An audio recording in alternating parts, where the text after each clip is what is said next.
উল্লেখযোগ্য নির্বাচন হয়েছে, জাতীয় নির্বাচন। দীর্ঘ 17 বছর মানুষ ভোট দিতে পারে নাই।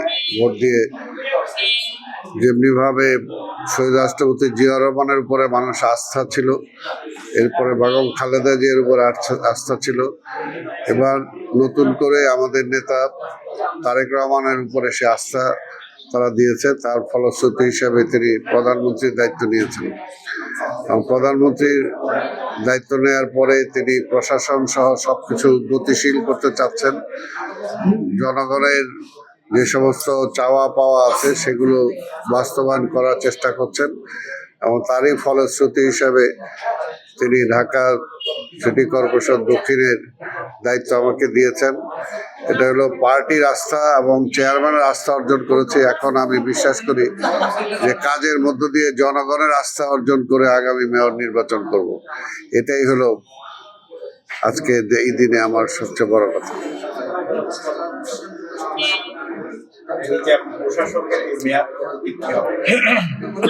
এটা তো গভর্নমেন্ট ডিসাইড করবে, বা যখন নির্বাচন কমিশন নির্বাচন শিডিউল দিয়ে দিবে তারপরে এটা থাকার কোনো কারণ নেই।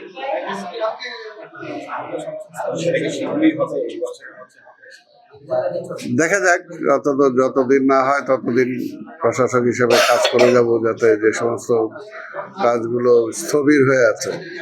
কারণ এটা সরকার যদি একটা সাকসেস হতে হয়, তাহলে লোকাল গভর্নমেন্ট যদি ইনঅ্যাক্টিভ থাকে তাহলে সরকারের উপর সেটা প্রভাব পড়ে। তো সেই কারণে লোকাল গভর্নমেন্ট অবশ্যই জনগণের সাথে সম্পৃক্ত, ডে টু ডে ওয়ার্ক আছে এখানে লোকাল গভর্নমেন্টের সেই কারণে সচল থাকা দরকার।